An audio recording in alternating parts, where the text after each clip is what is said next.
What up, mortals? It's me, your boy, the Witch King of Agmar, and today we're gonna read some r/am I the butthole, and I do hope you you enjoy this. In the name of Sauron, let's read some memes, baby. Maybe I realize that I can't really read in this, but I can still smell you. Shia Baggins, you smell amazing today, and don't let anyone else tell you otherwise. Don't worry, it was me. All along. Your favorite unhinged Swedish meme YouTuber, Clicky Thicky. Well, good evening, laddies, lasses, and lassos, and welcome to the Click. You smell absolutely astounding today, and don't let anyone else tell you otherwise. In the spirit of Halloween, I figured we would read something truly horrifying, and what is more horrifying than some really dramatic r/am I the butthole stories from Reddit, because sometimes in these stories it's just absolutely unhinged. And to make sure we actually level up the unhingedness, I figured we would start by reading some top posts, right? They're just highly voted, where people are unhinged and people have like wacky family members and stuff. And then I figured we would sort it by controversial. Oh yes, indeed, you know those stories where OP is the unhinged one. So it's gonna be beautiful. I do hope you're here for it, and just sit back, relax, and enjoy. I should do like Nazgul ASMR. Wouldn't that be amazing? r/am I the butthole? Am I the butthole for using a color filter meant for colorblind people? As a colorblind person, how dare you appropriate my color? I don't know. This is a wild title. I, F17, was playing around on my phone the other day and found color filters in settings. I thought it was super cool and played around with it, experimenting to see which one I liked the best. I ended up going with the blue/yellow color blind filter, as I thought the aesthetic palette was really nice. I am not colorblind, but I didn't see the harm in it. I mean, yeah, no, there is no harm in it. You have similar settings in video games, for example, where they replace, for example, certain reds and greens with maybe blues or something like that to make like mini-maps and stuff more clear. It hardly hurts anyone if you use it just because you think it looks nicer or whatever. Like, no one cares. If anything, it's good because it means more people are using it, so companies are more likely to make more of these kind of filters. You know, as a colorblind person, you have you have the pass to use colorblind filters. I showed this to my friends, and most of them just nodded and said, "Oh, that's cool." However, my boyfriend Adrian, M17, took offense. He told me that using color filters on my phone when I wasn't actually colorblind was really rude and dismissive of people who actually need it for color blindness. Don't speak for me, Adrian! What the heck? And that I was essentially invalidating their disability by using it. I swear to God, this like second-hand offendedness about stuff that doesn't matter is so frustrating, man. And especially when you are one it would be affecting. It's like, I am literally colorblind. I don't think I've ever cared about this and will ever care. Go nuts. It's a color filter. God. Adrian insisted that I take it down, and that he wouldn't allow me to keep it on. Wait, what do you mean he wouldn't allow you? Is he like locking you in a basement because he didn't like the color filter you selected on Instagram?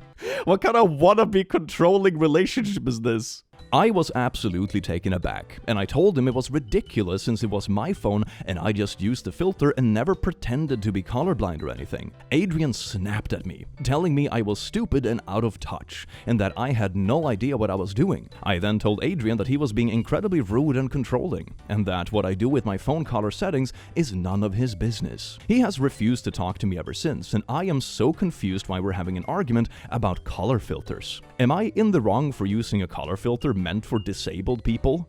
Not the butthole. It's your phone, do what you like with it, it's none of his business. Using an accessibility setting isn't rude or dismissive of those who need to use them. I mean, that would be like saying, for example, using the text-to-speech option on your phone, unless you're literally blind, would be offensive as well, even if it's just something you like to use, because then you can be hands-free and do other stuff when you're doing stuff on your phone or whatever. It doesn't hurt anyone, okay? This is completely unnecessary. No partner has the right to tell you what you're allowed to do. Honestly, this is not a big deal, but his reaction is. I would seriously consider this behavior as a red flag if I were you, and think carefully about whether having a partner like this is healthy. Because if he reacts like this over something so trivial, I wouldn't want to see how he behaves over something that's a bigger deal. I would be resisting the urge to tell him that his stupidity was insensitive to people actually. Oh my god. I mean, seriously, who has the energy for that level of nitpicking? I mean, this whole thing very much feels just making up an argument and trying to use a group of people that you are not actually speaking for to try to gain social brownie point and use it to like be controlling for your partner. This is really nasty behavior. It's not hurting anyone. And if you ask any colorblind person, me included, I guess all of us would say, no, what are you talking about? Just use the color settings you like. Unless you're like pretending to be colorblind to spread misinformation or something, but that isn't what's happening here. This is perfectly fine. If you like a color setting,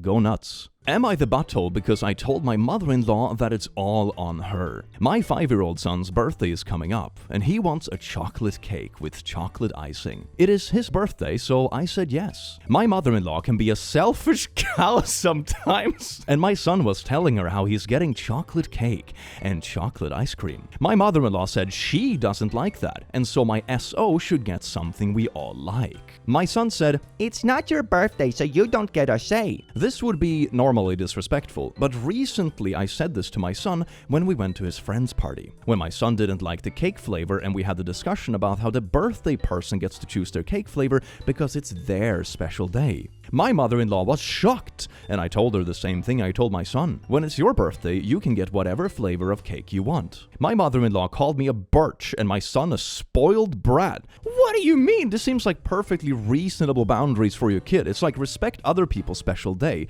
but when you respect other people's special day, you can also expect other people to respect your special day and your choice of cake. That is great. That is amazing boundary setting. So I told her, with that attitude, you won't be coming to the party. My husband was what the frick and tried to talk to me into ordering his mom a cake so she would enjoy after our son and I was rude to her. She sounds like an absolute baby. Oh my god, is this an actual adult woman? I said no, it isn't her special day. And that just teaches our son to act entitled at other people's parties if we don't stick to the rules and etiquettes that we explained to him.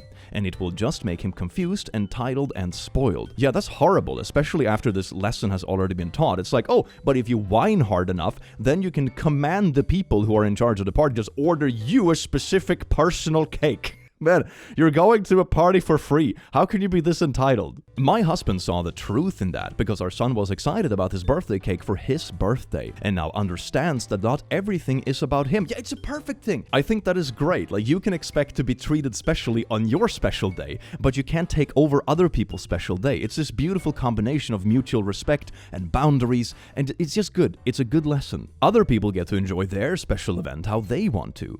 In return, my son gets to enjoy his special day and occasion how he wants to. My mother-in-law doesn't seem to get that and wants my son to write her a sorry note of what he did wrong. I will accept your apology of not ordering a special cake if your spoiled brat writes me an essay of 500 words on why he's a little shit. My husband and I don't feel like my son did anything wrong by repeating what his parents told him. My mother-in-law said she's not coming to the birthday party or getting him a gift without an apology note. I told my mother-in-law that it's all on her.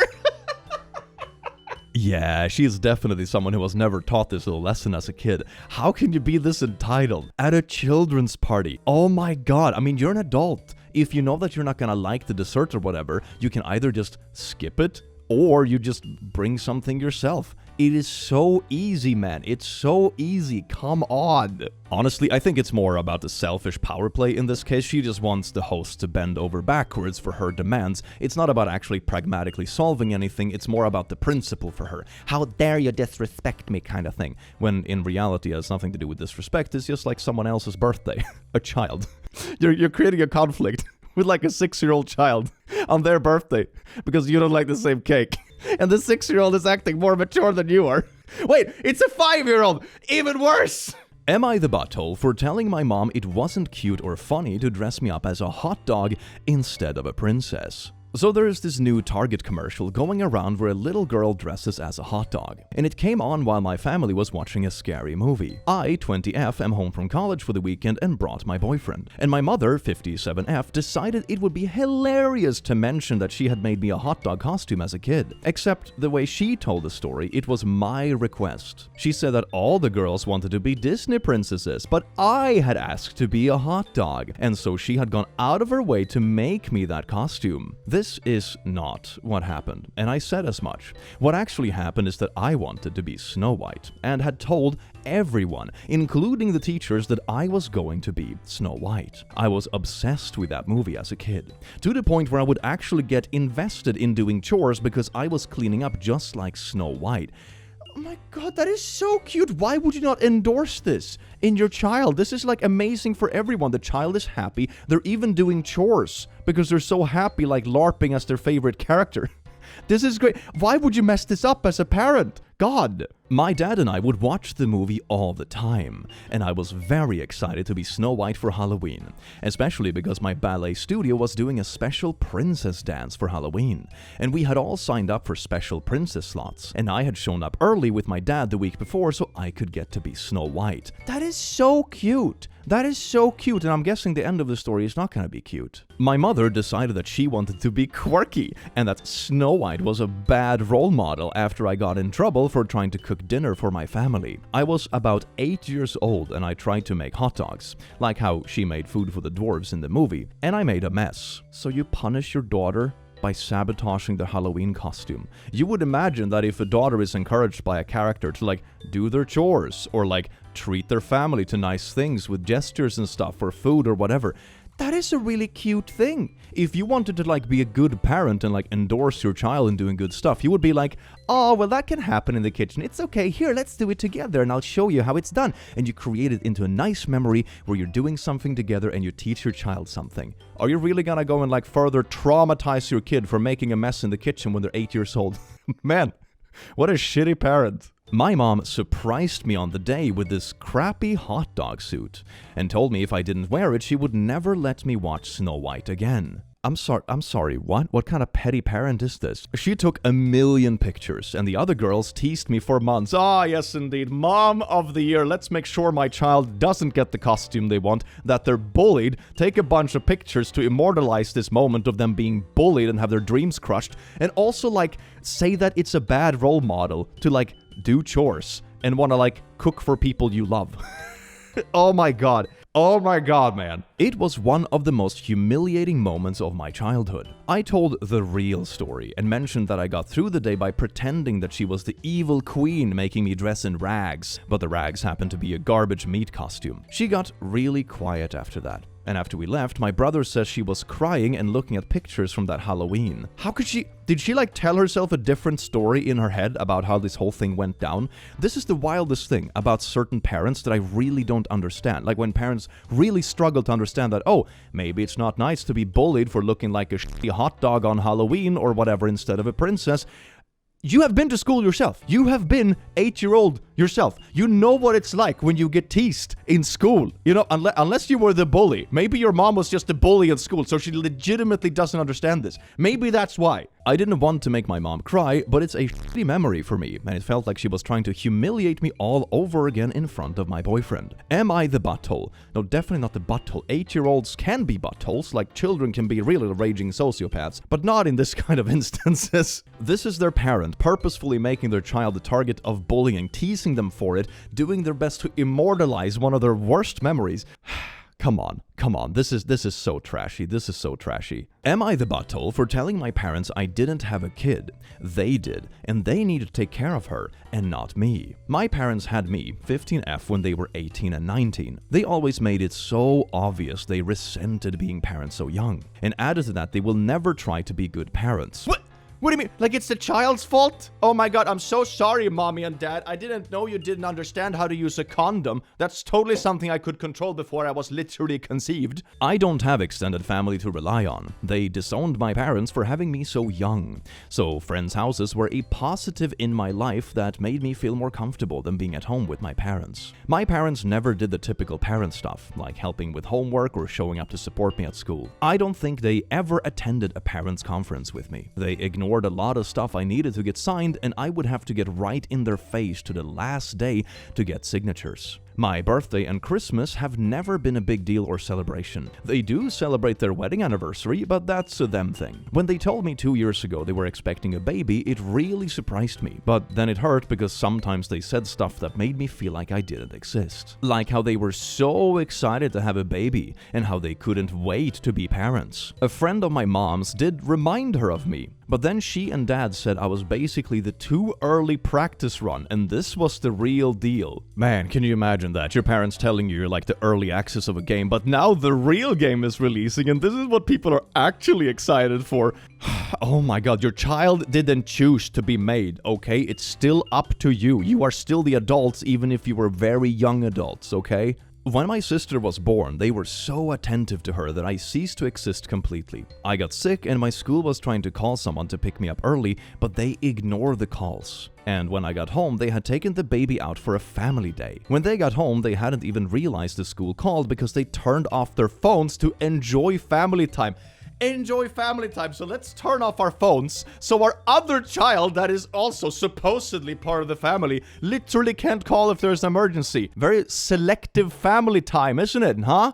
My mom quit her job a month after my sister was born. She wants to be a stay-at-home mom and she and dad want at least one more kid. My dad leaves work early on Friday so he can spend more time with the family, mom and sister. Oh my god, this is also gonna be absolutely awful for the general family dynamic. I mean, if it wasn't bad enough already. This is in high risk of creating massive amounts of resentments between the siblings as well. This is absolutely horrible, not to mention they are like incredibly neglectful, garbage parents of their child that has already been in the picture for 15 years. They're also like making sure the siblings are gonna be probably on horrible terms because they're creating this bitterness between them. This is awful, man. These parents suck. My parents tried to have another kid for over a year, and mom isn't pregnant yet, so they're jumping to fertility treatments. They told me I need to watch my sister for a few hours every week while they attend these appointments, and they give me this detailed list of stuff she needs and what I'm going to do with her. So your parents, your garbage, neglectful parents that didn't give you a proper childhood and still don't treat you right to this day, expect you now to co-parent their new kids because now they're finally ready to be parents. These people suck. I told them I won't, and that they had her, so they need to take care of her because it's not my kid. My parents told me it's a few hours a week and not a huge deal. Dad told me I need to look at it as paying back all they did for me. And what about all they didn't do for you? I mean, this is the worst thing about certain parents. They're like, oh my god, I gave birth to you, so you owe me. It's your choice to have a kid. Okay, your kid doesn't owe you, especially when you did like the bare minimum and you've been neglectful their whole childhood and now you're like, oh my god, it's so good to have a baby. Except that first one. That was a practice run that no one likes. What exactly does she owe you? That sounds absolutely awful. What are you talking about? How can you be so dismissive of someone and also be so entitled of them paying you back? Why is it always the people that have the least to give to other people that are the most like up in arms about someone paying them back? It's never the actual generous people that talk about like paying back. Maybe that's why. Maybe because people like this aren't actually generous. So that kind of tracks, doesn't it? I said no and told them they didn't give a crap about me. So why would I want to help them? Am I the butthole? You are definitely not a butthole in this situation. Your parents are absolutely awful people and they completely ignore you as their child, and now they had their golden baby and now they expect you to be like a co-parent when they didn't give you like a proper childhood to begin with. Damn, no, they suck. They're awful people. Good on you for standing your ground. Am I the butthole for threatening to sue both the school and the family of my daughter's bully? I, 30M, and my husband, 33M, have an 11-year-old daughter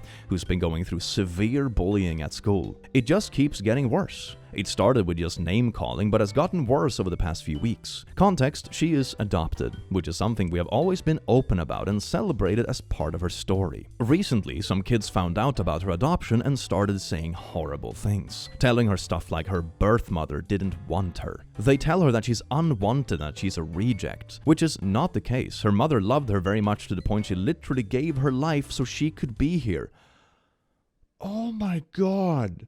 Oh my god, that is so sad. I mean, this is what I mean. The kids are sometimes wonderful little wholesome beings and sometimes they're just raging sociopaths. It's absolutely bonkers. If this wasn't bad enough, a few days ago she came home in tears with her hair butchered. They had cut off 2 inches of her ponytail while in class, all while taunting her names and laughing at her reaction. They will follow her through the halls and make fun of her on a regular basis now. Both my husband and I have been in touch with the school about the bullying more times than I can count. I emailed, called, even showed up in person to speak with teachers and the principal, but all I got were empty promises that they would look into it.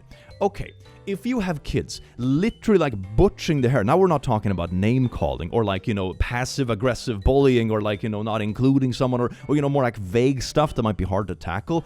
Now we're talking about doing physical things, right? This is like doing physical things to kids, like cutting their hair and stuff. This is like assault stuff, and the teacher doesn't step in. What are they doing? That is nuts. Nothing changed, and my daughter's mental health has taken a hit. She's anxious, struggling to sleep, and now begs us not to send her to school. Finally, out of frustration and feeling like no one was taking this seriously, we reached out to a lawyer to explore legal action against both the school and the bully's family. Only when the school and her parents learned that we were considering a legal action did they start to act. Suddenly, the school calls me to say they're moving the bully out of my daughter's class and claim they had a talk with her. The girl's parents reached out too, saying they would talk to their daughter and promise it would stop. But honestly, I don't believe them. It feels like they're all saying this just to get me to back off and avoid the legal consequences. I worry that once the dust settles, things will go back to how they were, and my daughter will still be dealing with this. My family thinks I should give the school and parents a chance now that they're finally taking action, but I feel like it's all for show. So am I the butthole for moving forward with legal action, even though the school and the bully's parents now claim they're handling it? One thing that I have learned in life after encountering a decent amount of like poopy people is that there is a vast difference between a genuine apology and trying to fix something when you realize that you messed something up versus only apologizing once shit blows up or once you get hit back in the face with it. Like, as an example, imagine that someone jumps you, for example, and you manage to defend yourself and, push them down on the ground or whatever. And then they start apologizing. Like, oh, sorry. That's not a real apology. If you hadn't been able to defend yourself, they wouldn't have been apologizing right now. They're apologizing because they targeted someone that could fight back, and they did not expect it. And the same thing I feel is true in this situation. They only started taking it seriously and started apologizing and rectifying their mistakes once they realized that it could have consequences for them. This is not an honest apology. This is just trying to covering up when you realize that you're gonna get hit back with stuff. So no, if I was in this situation, I would push through all the way. F these kind of people. Am I the butthole for giving my daughter's things back that were taken away as punishment? I am 31 and my husband is 30. Our daughter is 7 years old, and she found a puppy in the front yard and played with it. Oh my god, the childhood dreams. Oh, that's amazing. Just puppies are coming to you in droves. Turns out it belonged to our neighbors who were looking for it. They accused her of stealing it, and my husband gave her extra chores. You think your 7-year-old daughter went out of her way to steal a neighborhood puppy? That sounds like really thought out. I'm not sure if I believe that. She refused to do them, saying she did not steal the puppy. The neighbors came to apologize a bit later, as their son confessed to losing the puppy on a walk when he took the leash off. That's how it ended up in our yard. I came home that evening and my husband explained this. He said she should be disciplined for not doing the chores. Okay, so you're caught in this punishment spiral. You get punished for something you didn't do. You say, no, I'm not gonna take this punishment because it's not my fault. It turns out it was absolutely correct. It wasn't their fault, but now you're punishing them for not accepting the wrongful punishment. It's just a spiral of punishment that doesn't end. Either they accept the first punishment, or if they refuse it, they get punished for refusing it. So they haven't done anything wrong, but whatever they do, they can only lose. This is a horrible lesson to teach your kid, man. I said she was right to not accept unearned punishment. He said it's the principle and she should listen to her father. I said I would rather die than teach her that she should lay down and accept mistreatment. We argued and he called me unreasonable. Am I the butthole? No, he's the unreasonable one. One really important thing I believe as parent or any influential figure in a life is to be able to admit when something is wrong. Because otherwise what you're teaching your kids is that you should just bend over backwards and hit the floor as soon as an authority figure says something. You should be allowed to criticize people, including your own parents, and you shouldn't accept false punishment. This is a horrible lesson to teach your kid, and it will teach them to not stand up for themselves in the future if this is the road you go down. It's bad. Am I the butthole for offending my sisters while explaining why I didn't want children? I, 24F, have 4 siblings, one of them being disabled. The other have 3 kids. This post is about A, 35F, and B, 32F. A has 4 kids, 17F, 15M, 14M, and 9F. The younger 3 have severe physical and mental disabilities. B have 3 children, 12M, 7M, and 2F. The oldest and middle have the same disabilities as my older sister's children, and the younger have Down syndrome. They are both stay-at-home moms, and all the children are in the disability programs my country offers, but there isn't that much money left after all the medical bills and therapy and meds they need. Their husbands have okay jobs, but with the severity of the children's disabilities, it's hard to go by. On the other hand, I am single, child-free by choice, went to university, totally debt-free, have a master's, and work from home in my dream field. Last month, I bought my first house. I invited my family and friends for a housewarming this Saturday. I paid for 2 caretakers to care for their children so they could come. Oh my god, that is really sweet though. That is really sweet, like caretakers and babysitters included. That sounds like a great time. Everything was fine and fun until the end of the night. My friends had already gone home and it was just the 3 of us left. They started to talk about me settling down, marrying, and having kids since I bought a house. I reminded them that I didn't want kids. This talk circulated several times until they asked me why for the 10th time. I told them, besides really not wanting to have a child, I love my freedom, I love the life I already have. Thinking about our family DNA, that there is a high chance of having a disabled child. That means more work and sacrificing. I don't want to sacrifice myself. I want to have money for hobbies, to take care of myself, or expensive clothes and hairdressers, to travel, to live and just not survive. I love them. They are great moms, but I don't want to make the sacrifices to be the same. I would be awful and a spiteful mom, and no one deserves that. From everything I said, the only thing they listened to was about not wanting a disabled child. They went on a spiral about how much of a blessing their kids are, how I am an egotistical birch, and so much more. Okay, this is definitely a sensitive topic in this family, and probably for good reason, right? Obviously, it must be very hard, and they probably love their kids a lot. But they were also the ones pushing this person to justify why they don't want kids. And of course, you can probably be more tactful about it and just be like, no, I really enjoy my life, and I don't want to be bogged down with taking care of children right now. I don't think I would be a good parent in the first place. It's not what I'm passionate about. You can be more tactful about it, I suppose. But with that said, they were the one who kept pushing this topic, and they got an answer.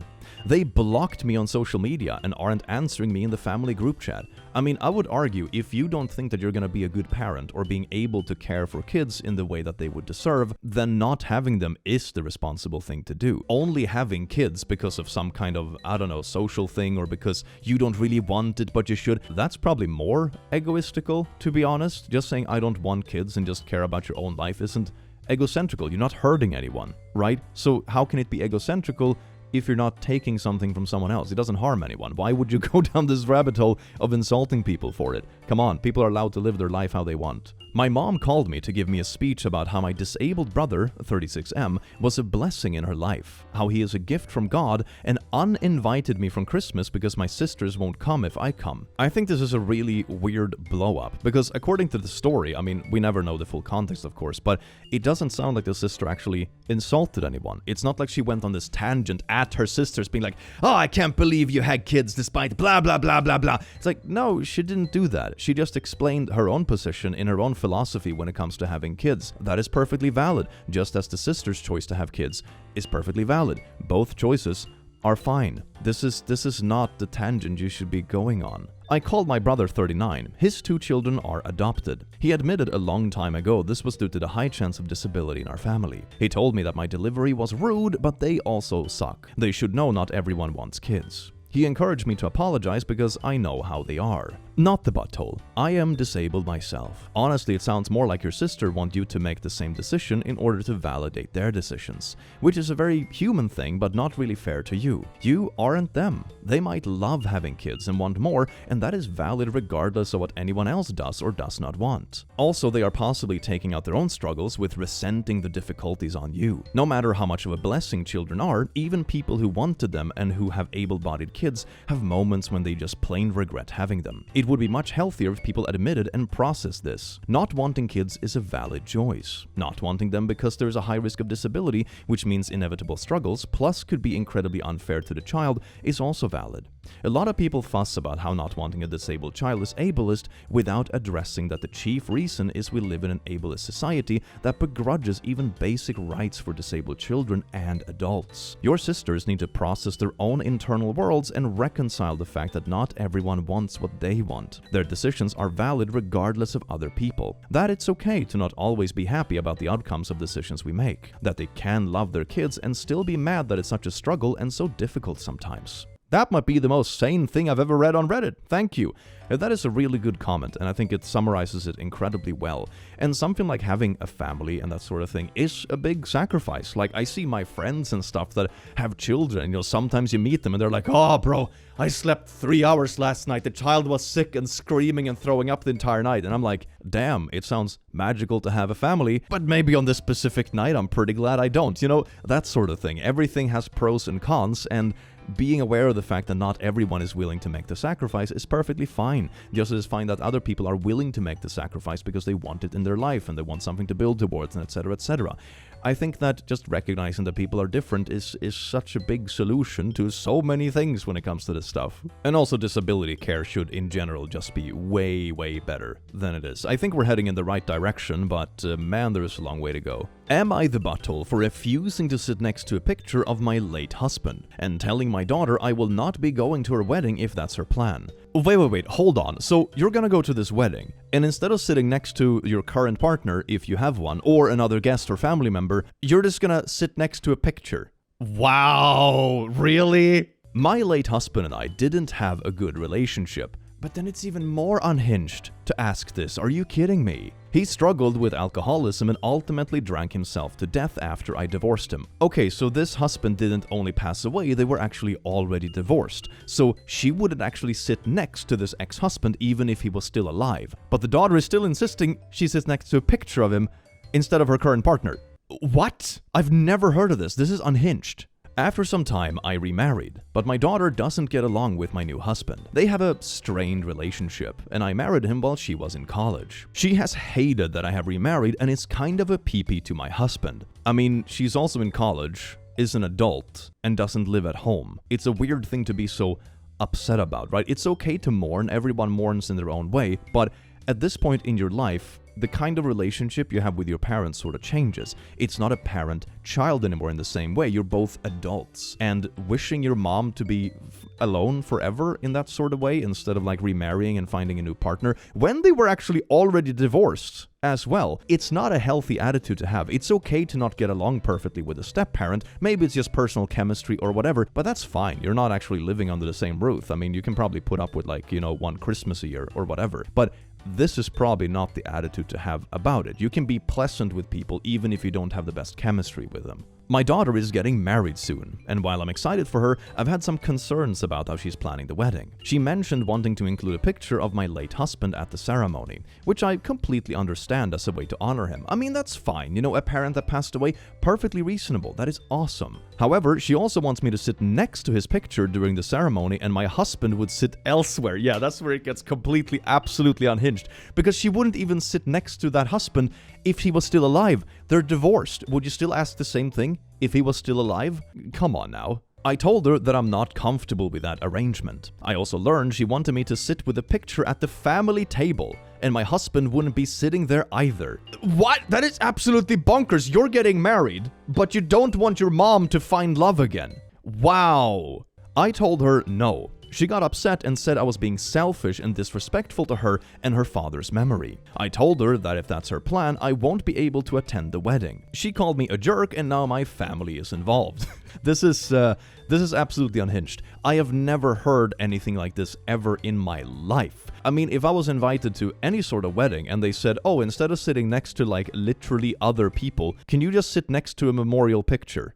Like what, am I gonna sit on a corner with no one to talk about during the entire dinner and sit next to a memorial? Having a memorial is fine. mind you. Isolating someone in a corner with memorials when they are a living person there is really weird, especially when they were already divorced from the person to begin with and have a new partner. What are you doing? And if you don't want them at the family table, put them together somewhere else then. Oh my god, it's probably like, Info. To clarify, she wants you to sit alone with a photograph rather than with your husband. I feel like I must be missing something because that is absurd. Yes. You're gonna put a little shot glass in front of the picture and then keep adding another glass every 20-40 minutes just to add a touch of authenticity while you sit beside your husband at whatever row table she puts him at? Oh, yes, indeed. This is unhinged. This is absolutely unhinged. If you want to, like, remember people and that kind of stuff and have a memorial for it, that is perfectly fine and it's beautiful and you should mourn and remember people in the way you want to, especially on your special day. But this is a weird way of asserting that sort of control over other people. You can't force other to mourn and remember the same way. You didn't have the same relationship with this person. If you want this memorial to sit next to someone, make them sit next to you then. Why don't you do that? If it's such a reasonable and good thing, put the picture next to yourself then. God! Man, this story weirds me out. This is so surreal, man. And now, we get to the part of the video where we sort stories by controversial. Am I the butthole for nagging my boyfriend to prioritize me over a game he's been wanting to play for a while? My 20FBF 20M has been obsessed with this game recently and forgot to call me. I have told him on multiple occasions beforehand that I feel more connected to him and reassured in our relationship if he FaceTimes me hours before I go to sleep. Wait, hours before I go to... What do you mean? That you're on the FaceTime 4 hours? Or that you FaceTime a couple hours before you go to bed? That's a weird formulation. It can mean both things. He's currently unemployed and he's been staying up until 3 to 4 a.m. and I usually try to sleep around 12 to 1 a.m. since I have classes and work. All this time of me telling him that I prefer we have time set in our day to catch up and have a conversation together for just 10 or 15 minutes have been met with him saying, yeah, you're right, I'm sorry, I'll try to do that more. Now I've had it up to here with him since getting his new game. Okay, 10 to 15 minutes if you like, because I'm assuming you don't live together when you do this kind of thing. That is perfectly reasonable. That is a perfectly reasonable time for just catch up, like on top of like texting a bit throughout the day maybe, having a little call in the evening, afternoon. Perfectly reasonable. I'm still not sure about the couple of hours thing, but maybe it's like a couple hours before bed. A bit unclear, but I can sort of see where they're coming from. For context, he's been waiting for a few years for his game to be released, and he did express to me that he was likely to not be around the phone while he plays the game. The last time I reminded him that I want him to make more time for me was roughly 1 or 2 weeks ago, prior to this situation. I knew he was busy on the game, and I did give him time to play with the game. 7 hours have passed, and he did put the effort to tell me he was thinking of me and that he loves me. Only he waited until 1 to 2 a.m. to call me, after he was finished playing with the game for the day. I proceeded to get mad at him because I was hoping for, again, just 10 to 15 minutes of his full attention. We are medium distance, so it's really important to me that we at least talk to each other with no distractions, so he just feels we are in each other's lives. He says I'm overthinking this and that I'm the problem for stirring things up whenever I bring this topic again of me wanting him to give me a portion of time. Am I the butthole? Okay, here's a comment. Apparently there's been like more comments under this. Okay, let's see what the summary says. So I'm very confused. I saw in a comment you said that the game was Sparking Zero. That game legitimately only came out in early release just yesterday. Wait a second, so that means you've had it up to here with him for a game that's only been here for 12 hours. That does seem like a bit much. Man, these stories, man. The amount of context that sometimes is left out is amazing. Oh my god. I mean, if you have talked about this in the past, maybe it's a reoccurring issue, but that this specific game that's been out for like less than a day is the primary issue, barely any time has passed at all, and if him getting immersed in a game he has been very excited about for one night is enough for you to run to Reddit and throw him under the bus, then that really makes it seem like you can't give him any time to himself without feeling insecure. Also, you said in comments that he texted you and checked up on you every other hour, reminding you that he loves you and he was thinking of you. So what exactly is the issue here? Also, he was actually reaching out and stuff. So it was the call that was missing, I suppose, and he called late the day the game was released, but it hasn't been like an ongoing issue for that long, and he was actually in touch, but via text instead of calling in that case. Yeah, I mean, I can see still wanting to call, but not calling for just one single day and still having text and stuff from your partner when you're apart doesn't sound like the biggest deal, I'm gonna be honest. Based on your comments, he sounds great, is always present with you, and doesn't even game that much. Look, I can fully understand wanting to FaceTime and it helping you feel better, but needing it to this extent where you make a Reddit post about him after one night after he was still texting you and reassuring you throughout the day really makes you sound very needy. Just let him have some time to play his darn game. I mean, this sounds like the kind of thing where it's like, yeah, there can definitely be frustrations in a relationship if one person wants more time than the other one. That is a very, very classic friction-creating situation in a relationship. But also to run to Reddit to like trash your partner when they didn't call you for one day, but they were texting you and that kind of stuff and yada yada. It also sounds like blowing a very tiny thing out of proportion. If they had skipped these kind of calls for like a week on end, and it's like, oh my god, I just wish we could FaceTime and you have been ignoring me for a week straight. It's like, okay, that is getting a bit bad. Then you feel like kind of ghosted by your partner. But if they just called you, and they did call you, but a bit late, which of course maybe they're not aware of if they're not working, which would be good to have better routines in life, I suppose. But it sounds like blowing a very small thing out of proportion, to be honest, and life has enough problems as it is. Some things aren't worth making a huge fuss about, to be honest, and you can probably just talk to him, like, no, let's call in the morning, it's too late for me, or let's have a call during lunch instead next day, or next evening, or whatever. It sounds like something that could very easily be solved with a bit of communication, and it sounds like a lot of fuss for something quite tiny. Am I the butthole for pulling down my scene partner's pants during an improv performance? I don't think literally undressing your theater partners like is included in improv, man. So my 25M scene partner, also 25M, and I have been friends since college, but we recently started doing improv together. We've always had a pretty chill dynamic, teasing each other a lot and not really getting embarrassed about stuff easily. Last weekend we had our first improv show, and I think I might have messed up. During the show, we ended up in a scene where we were at the beach. At one point, my partner in character tells me to take his pants off because we were going swimming. Now, in improv, you're supposed to go with the flow, right? So I figured I would commit to the bit for a good laugh and actually pulled his pants down. I'm hoping he wasn't going commando or something that day at least. I thought it was fine because we have joked about this kind of stuff before, and he never seemed like the kind of guy to get embarrassed easily. Yeah, but that doesn't mean you just pull down someone's pants. In improv, it's mainly about miming with this stuff. If he said something like, oh my god, we're getting robbed, pull out your guns, he's not expecting you to like actually pull out a gun. You know, it's improv and miming and creating fun like imaginary situations. It's like... There is certainly a limit to these things, okay? Plus, the audience totally cracked up, so I thought it was a hit. I don't know if you realize this, but this is the same kind of logic that bullies use. Oh my god, everyone was laughing, so it must have been a good time, you know, but the person who was like super embarrassed and the victim of the situation maybe wasn't laughing, but the majority was laughing, so it's fine! But after the show, he was pissed. Apparently, when he said take your pants off, he meant mime it, not actually do it. I apologized right away, but he told me it was super embarrassing and unprofessional. Now he's mad at me. I feel like an idiot for not realizing what he meant. I thought we were on the same page, and since we're close friends, I didn't think it would be a big deal. I mean, I feel like maybe that would even make it worse. If my close friends were just randomly pulling down my pants, if we were doing improvs or charades or something, I would be really pissed. I would probably be more pissed because I expect this person to be someone who has my back, not someone who tries to like genuinely embarrass me in front of a crowd, you know? This is just bully behavior. This is really stupid. I feel bad, but at the same time, I thought we were supposed to do whatever happens on improv. Okay, you're still like doubling down and sort of like refusing to accept you did something wrong. It's like, oh, I guess I apologize, but I still wasn't sort of wrong. You literally like undressed a person on stage when you're doing improv, which is essentially miming. You know, it's not like you actually bring out guns or set things on fire when the improv asks you to do so, okay? This is like assaulty territory. This is bad. This is really bad stuff. It's really stupid. Don't double down. Make an honest apology. I didn't mean to embarrass him, just trying to keep the scene fun and unexpected.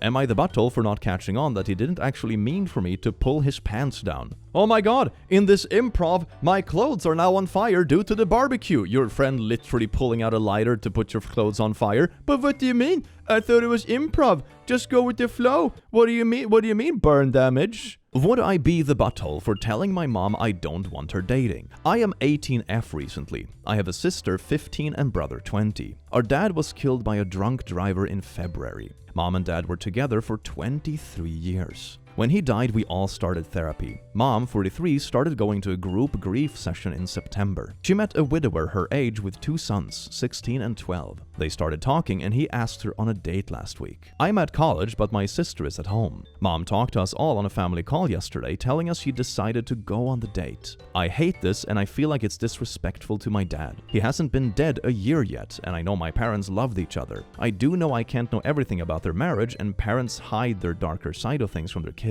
I still know my dad and mom loved each other. If I tell my mom I don't support this, am I the butthole? You lost your father, she lost her partner, and everyone grieves at different pace. It doesn't sound like your mom purposefully sought out to date someone new, but rather found someone who understands what she's currently going through, which does create a significant bond. Your mother likely will always love your father, but that doesn't mean she has to remain single. Well said. Everybody went through something traumatic and everyone grieves in their own way. And moving on doesn't diminish what you had with someone else. Everyone deserves happiness again. My dad passed away a year ago in October. My mom started dating this past March. She's an adult woman, and when she asked me if I was okay with it, I told her yes, because once again, she's an adult who can make her own decisions. Be empathetic. Grief looks different for everyone, and it's handled differently. No one will replace your dad. How old are you? OP just turned 18. I'm in my 20s. Respectfully, I don't want to hear from you unless you've experienced this situation firsthand. This must be such a difficult situation, and it feels like more nuanced, for example, than the wedding situation, because that was people that was already divorced and stuff well before anyone passed away, and it was asking something quite ridiculous. I can definitely see the struggle in this sort of situation about the grief and like feeling like your old family isn't there in the way it used to be and so on and so forth, but everyone deserves to be happy. They really do, and everyone grieves at different paces. I do hope you're able to talk about this as a family, so everyone can process it in a healthy way, and it doesn't put you against each other. You're supposed to be there for each other, grieve together, and wish each other happiness. You're not supposed to be against each other. You're a team in this, and I think that's very important to remember. Am I the butthole for going away on holiday on my GF's birthday? I mean, if it's like this huge trip that was planned like way before you were even together with your partner and you're going with your family for like this massive once-in-a-life vacation, I mean, maybe it's valid. You know, I could see that happening, but since this has the asshole stamp, I'm guessing that is not what it is. Myself and my girlfriend have been together for 9 months, and I couldn't be happier. Around 5 months into our relationship, my close female friend, let's call her Sophie, surprised me with a holiday trip to Iceland, mainly to see the Northern Lights. That fell on my girlfriend's birthday. I just happened to. Yes, indeed, Sophie just happened to pick this date 5 months ahead of time when you're going alone with you to see the Northern Lights and, you know, one hotel room and stuff. Oh, yes, indeed. What a mystery. Sophie has been my friend for around 5 years and also fully paid for my accommodation and flights. I'm gonna be honest, fam, this sounds like way more than any sort of friendship. I don't think I have ever brought like just a friend on a full trip with everything included. That's very much partner territory, at least in my book. For context, me and Sophie got drunk and shared a kiss when we first became friends. It was nothing and did not feel right.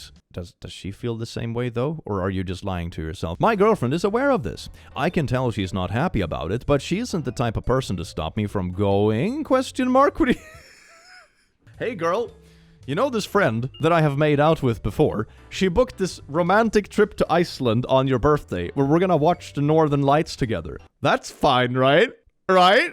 I suggested changing the dates to Sophie, but it will be expensive. I invited my GF, but she was not up for it. Any thoughts? Edit, I feel like I worded it a bit wrong. We fly back on her actual birthday, Monday, so can spend the night with her if she wants. But not the day, just you're coming back from like an airport at night. That's romantic, that's great. But we'll be away from the Thursday, so I'm missing the weekend prior and the morning afternoon of. Does this change anything? Not really. Also, I told my girlfriend the second I found out. The trip was just sprung onto me. We have spoke about going to Iceland, I guess you mean, in the past, but I was just sent the booking confirmation randomly one day. This hasn't happened yet. The holiday and her birthday are just a few weeks away. Okay, just zoom out a bit. If you heard about a friend or something, and the friend said, yeah, my partner is going on this romantic trip with only one other person who they have kissed in the past, who booked the trip for them as this huge gift, and they're gonna go to this romantic place, stay in a hotel together, and watch the Northern Lights on the partner's birthday. Wouldn't you think it sounded a bit weird? No? Well, laddies, lasses, and lassos, I do hope you enjoyed this video as much as I enjoyed having you here. You wonderful, beautiful being. And I hope to see you again in the very near future, or for Nazgul cosplay ASMR or whatever. Have an amazing rest of your day because you do deserve it, and you smell beautiful, remember that. Take care.